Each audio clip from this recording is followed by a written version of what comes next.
Bernard Colle, bonjour. D'abord, comment allez-vous? Bonjour. Vous allez bien? Très bien, et vous-même? Ben, écoutez, tout va bien. Vous m'entendez bien, là? La communication est bonne? Oui, très bien, c'est parfait. Bon, écoutez, je ne vais pas vous faire comme au commissariat, nom, prénom et identité, mais je vais quand même vous demander de vous présenter pour que nos amis qui nous écoutent et qui nous voient sachent exactement d'où et pour quelles raisons vous parlez. Alors, Bernard Colle, qui êtes-vous? Alors, je suis le secrétaire général de l'association Jeunes Pieds Noirs, une association que nous avons créée en 1981 avec monsieur Adrien Badaraki. Et cette association, à l'origine, a pour vocation de défendre et faire connaître le passé de la plus grande France, et plus particulièrement celui de l'Afrique du Nord française. Donc c'est une association de rapatriés au sens large, qui regroupe à la fois des pieds noirs, des harkis, des anciens combattants et des Français de métropole qui ont soutenu le combat de l'Algérie française principalement. Alors ce qui est bien, c'est que vous êtes resté jeune, malgré le temps, puisque jeune pied noir vous étiez, et jeune pied noir vous restez. Bravo. Ça, la jeunesse est un état d'esprit. Oui, oui, mais quand on est jeune, comme disait Picasso, c'est pour la vie. Alors bravo en tout cas du combat que vous menez, parce que moi je sais, pour vous connaître, que vous menez un combat permanent pour la reconnaissance des droits des pieds noirs et des harkis, et pour la réparation légitime qui est due aux harkis, aux pieds noirs et aux harkis. Et la première question que je voudrais intimement vous poser, parce que il n'y a pas d'action sans vie personnelle, c'est rarissime. Quelle est votre histoire personnelle qui vous a amené à ce combat pour la reconnaissance des droits, des souffrances et de l'histoire des pieds noirs et des harkis, car pour moi, ils sont un peu indissolubles dans toute cette tragédie? Alors mon parcours est celui d'un jeune pied noir classique. En 1962, j'avais 15 ans et donc j'ai connu la période, la finale de l'Algérie française, c'est-à-dire en 60, 61, 62. J'ai connu évidemment tous les drames que ça a provoqué côté pieds noirs, puisque ma famille était installée depuis 4 générations en Algérie. Donc nous avons pu voir les conséquences dramatiques de cet exode, l'éclatement familial en France et même à l'étranger, parce que un certain nombre de membres de ma famille sont partis au Canada, d'autres sont allés en Espagne, et nous avons surtout vécu la grande trahison, si vous voulez, de 1958, avec un retour au mois de juin 1958 du général de Gaulle, qui était venu pour défendre l'Algérie française et qui, en 4 ans, en a fait l'Algérie algérienne. Donc en fait, tous ces épisodes de la guerre d'Algérie, ma famille et moi-même, nous l'avons vécu intensément, disons, puisque nous étions plongés dans cette histoire. Et il se trouve qu'en France, en 1975, à la révolte des camps de Harkis, bien, j'ai connu celle qui va devenir ma femme, et qui elle-même est une fille de harkis, ce qui fait que nous sommes un couple, j'allais dire doublement maudit, puisque ma femme est harki et moi, je suis pied noir, ce qui n'a pas arrangé les choses d'un point de vue commodité politique, car pendant très longtemps, jusque dans les années 80, c'était très difficile de dire en France que nous étions harkis ou pieds noirs. Beaucoup de nos compatriotes ont rasé les murs, car c'était un handicap de dire que nous étions harkis ou pieds noirs.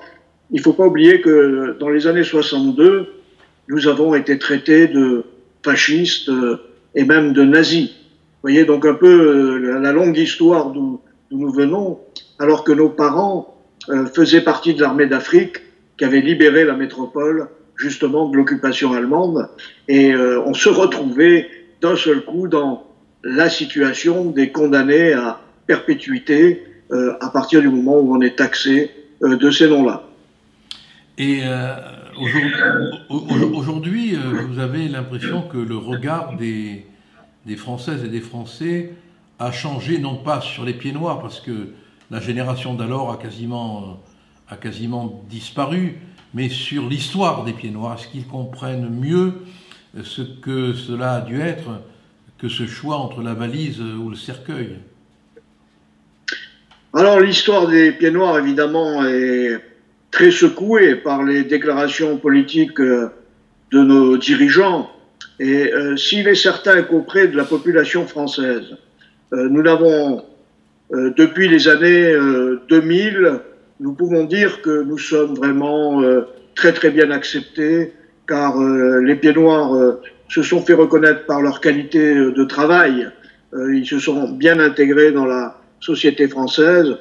Je vous citerai pas toutes les personnalités rapatriées qui constituent le monde à la fois politique, militaire, dans la société civile, le nombre de ministres rapatriés, le nombre de généraux rapatriés, le nombre d'artistes rapatriés, tout le monde connaît Bernard, je vous interromps 30 secondes, mais quand vous voyez l'attitude politique de l'Algérie, qui demande à la France de mettre genou à terre, ce que M. Macron a presque fait, quand on voit que le français ne sera plus enseigné dans les écoles, quand on entend les paroles de l'hymne algérien, qui est un appel à la destruction des Français, comment voyez-vous la pérennité de ce lien entre l'Algérie qui ne nous aime pas, enfin en tout cas qui dit ne pas nous aimer, et la France qui dit vouloir accueillir à bras ouverts celles et ceux qui voudraient qu'hier soit aujourd'hui? Comment vous le voyez, vous, en tant que pied noir et en tant que harki, puisque vous êtes pied noir et votre femme est harki? Alors, en fait, nous n'avons jamais eu de problème avec la population algérienne. Il y a un différend au niveau des États. C'est complètement différent. Si vous voulez, il y a la bataille des mémoires entre la France et l'Algérie se passe au niveau des États. Mais au niveau de la population, quand un pied noir retourne en Algérie, il est très très bien accueilli. Il n'a aucun problème. Alors pour les harkis, c'est un peu différent, car comme l'a rappelé d'ailleurs assez curieusement Macron le 30 septembre lorsqu'il recevait un groupe de jeunes à l'Élysée, l'Algérie vit sur une rente mémorielle qui est bâtie sur la haine de la France. C'est les propos même du chef de l'État le 30 septembre dernier à l'Élysée. Donc en fait, il faut distinguer les deux. La relation très difficile, mémorielle entre les États, l'État français et l'État algérien, et la relation très amicale entre le peuple algérien et les pieds noirs, et voire même les harkis, car beaucoup d'Algériens considèrent que les harkis sont des victimes de l'État français, ce en quoi ils ont parfaitement raison. Oui, parce que les harkis, il faut le rappeler quand même au passage, ont été en grande partie abandonnés par l'État français, par l'armée française même. Par le gouvernement français. Oui, qui a donné des ordres. Enfin, le seul responsable de la situation de 1962, c'est le gouvernement français. D'ailleurs, Macron lui-même, lors de son discours du 20 septembre dernier à l'Élysée, l'a officiellement reconnu. Hein, il cite même la période. Il dit « ce sont les gouvernements de 1960 et 1970 ». Donc en fait, oui, donc il met en cause directement le général de Gaulle. Alors c'est assez curieux qu'effectivement Macron ne sache pas qui était au pouvoir en 1960 et 70. C'est effectivement de Gaulle et Georges Pompidou. Voilà, donc alors qu'il cite un peu plus loin Pompidou, quand Pompidou reprend en septembre 1962, redonne l'accord pour faire en sorte que les harkis qui avaient trouvé refuge dans certains camps en Algérie puissent rentrer en France. Non, là, le vrai problème de l'Algérie, de la fin de la guerre d'Algérie, c'est la responsabilité de l'État. D'ailleurs, grâce à vous, nous avons déposé le 16 juillet 2014 une proposition de loi dont le premier article est justement la demande de la responsabilité de l'État dans l'abandon, les massacres et les conditions d'accueil qui ont été celles que tout le monde aujourd'hui connaît et sur lesquelles il n'y a plus aucune contestation. Oui, c'est vrai, c'est vrai, je me rappelle, cette proposition de loi, je l'ai déposée, en concertation avec vous du reste, dans une hostilité absolue, sans que les médias... Tout à fait, mais regardez le chemin que nous avons parcouru, puisque aujourd'hui, dans son discours du 20 septembre, je crois que beaucoup de gens ne l'ont pas lu, mais je voudrais simplement citer un passage qui est quand même capital, car c'est Monsieur Macron qui parle. Macron, l'homme qui a dit en Algérie, la colonisation est un crime contre l'humanité, une véritable barbarie. Alors il semblerait que, alors il a dit ça en 2000, il semblerait qu'en 2021, il ait quand même évolué, que le 20 septembre dernier, il a dit au sujet du drame des Harkis, c'est la tragédie d'une fidélité bafouée plusieurs fois par les massacres en Algérie, par l'exclusion en France, puis par le déni et le refus de reconnaissance. Le 19 mars 62, c'était le début du calvaire pour les Harkis, la cruauté des représailles, l'exil et la mort. Ce dont je parle étaient les années 1960 et 1970. Ce fut le terrible sort des Harkis, exclus, assujettis, français bannis de leur sol natal, bafoués sur leur sol d'accueil. Ce fut un abandon de la République française, reconnue depuis 2002, jusqu'aux responsabilités reconnues en septembre 2016. Notre pays n'a pas été fidèle ni à son histoire, ni à ses valeurs. C'est la République qui a fait tout ça. Oui, mais Bernard... On ne peut pas être plus précis dans l'accusation. Oui, mais Bernard Colle, rappelez-vous, quand j'ai déposé la proposition de loi, oui, personne ne m'a soutenu. Mais c'est exact. Personne ne vous a soutenu car on se heurte. Vous vous heurtiez à l'époque déjà, comme on continue à se heurter aujourd'hui, à la responsabilité des gouvernements de l'époque. Et les gouvernements de l'époque, comme on l'a dit tout à l'heure, c'était De Gaulle et Georges Pompidou.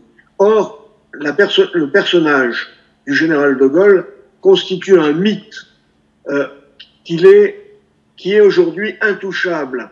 En France, on l'a vu hier encore avec la cérémonie au Mont Valérien du dernier compagnon qui a été enterré, les larmes de Monsieur Macron. Il aurait été aussi intéressant que M. Macron verse une larme sur les Harkis massacrés et sur les pieds noirs qui ont été enlevés le 5 juillet 62 à Oran ou qui ont été massacrés le 26 mars 62 par l'armée française rue d'Isly à Alger. Oui, mais... Non, M. Macron a choisi d'autres larmes. Il va verser une larme le 17 octobre, oui, mais Bernard, pas pour les... Bernard, quand même... qu'il ait la larme sélective, c'est pas une nouveauté, mais hommage à ce compagnon de la Libération, dernier résistant à rejoindre le monde des résistants disparus. C'est certain. Hein. Et ce qu'on peut déplorer, bien évidemment, c'est qu'il n'y ait pas une identité historique dans l'appréciation des engagements des uns et des autres, c'est sûr. Mais moi, je m'incline, sans pleurer, devant ce compagnon de la Libération qui est parti, qui pour moi est un extraordinaire modèle qu'on pourrait donner en exemple à bien des jeunes. Je crois que vous serez d'accord avec moi. Oui, mais nous aussi, nous nous inclinons devant ce compagnon de la Libération. Mais il y a d'autres compagnons de la Libération qui mériteraient aussi que la nation leur rende hommage. Georges Bidault, par exemple, qui a été compagnon de la Libération. Mais il les maudit, ils sont maudits. Jacques Soustel était compagnon de la Libération. Le colonel Chateau-Jobert était compagnon de la Libération. Le comte Horace Savelli, qui était le président de l'UNC en 1961, était compagnon de la Libération. Or, tous ces hommes se sont opposés à la politique criminelle de Gaulle en 1962. Ils étaient tous compagnons de la libération. Oui, c'est vrai, c'est vrai. Et là, je vous en ai cité que quelques-uns. Donc, dans les compagnons de la libération, il y a eu des hommes d'un très grand courage en 1940, et il y a eu des hommes d'un très très grand courage en 1962. Car il fallait le faire pour quelqu'un comme Georges Bidault de repartir en résistance alors qu'il était au sommet du pouvoir politique. Oui, ce qui est vrai, ce qui est vrai. Mais alors depuis septembre 1921, depuis septembre 2021, pardon, et le fameux discours de Macron où il demande pardon, d'une époque où il n'était pas là. Ça coûte pas cher de demander pardon quand on n'était pas là au moment des faits. Moi, j'aime pas trop ces demandes de pardon rétroactives. Je trouve qu'elles sont un peu faciles, mais ben bon, c'est dans l'air du temps. Hein. C'est dans l'air du temps. C'est l'anachronisme historique. Mais qu'est-ce que vous avez retenu de cette loi de reconnaissance et de réparation que j'avais, à votre initiative, du reste, proposée dans une solitude absolue? Est-ce qu'elle vous donne, cette proposition que fait Macron de reconnaissance et de réparation, est-ce qu'elle vous donne satisfaction? Alors, tout d'abord, sur la demande de pardon, Macron n'est pas le premier à avoir demandé pardon aux harkis. André Santini l'avait fait en 1987, et on a même des gens comme Jean Daniel et Jean Lacouture qui ont demandé pardon aux harkis, c'était en 2000. Mais ce que nous demandons au chef de l'État, c'est d'assumer ses responsabilités. Il a reconnu dans son discours du 20 septembre que c'était l'État français qui était responsable de l'abandon, des massacres et des conditions indignes d'accueil de nos compatriotes harkis en France, mais pas seulement des harkis, de l'ensemble des rapatriés, car on ne peut pas faire de distinction entre les harkis et les pieds noirs, comme vous l'avez souligné tout à l'heure, et même tous les autres rapatriés d'Indochine, du Maroc et de Tunisie, qui ont connu les mêmes souffrances, c'est-à-dire l'arrachement au sol natal, l'abandon des cimetières, l'abandon de nos monuments aux morts, enfin tout ce que peut vivre un exilé forcé. En fait, la loi qui est présentée aujourd'hui par Macron et Darrieussecq, Madame Darrieussecq, est une loi restrictive qui ne porte que sur la reconnaissance de la responsabilité de l'État dans l'accueil, le mauvais accueil des harkis. Ce n'est pas ce que nous demandons. Ce que nous demandons, c'est ce que vous aviez proposé dans la loi du 16 juillet 2014, c'est la reconnaissance de la responsabilité de l'État dans l'ensemble du processus de décolonisation, abandon de nos territoires d'outre-mer. Et en ce qui concerne l'Algérie, c'est même la violation de la Constitution française, puisque c'était des départements français, et que le chef de l'État est garant du territoire national, et donc il a trahi sa propre Constitution à l'époque. Donc en fait, nous, ce que nous demandons, c'est la reconnaissance officielle de ces faits historiques qui, comme l'a dit Macron le 20 septembre, ne sont plus contestés par personne. Aujourd'hui, on peut accuser publiquement le général de Gaulle de crimes d'État et de crimes contre l'humanité, comme nous l'avons fait dans 2 annonces publicitaires en 2014 et 2016 dans Valeurs Actuelles, sans être poursuivis. Nous avons édité d'ailleurs une plaquette avec toutes ces annonces.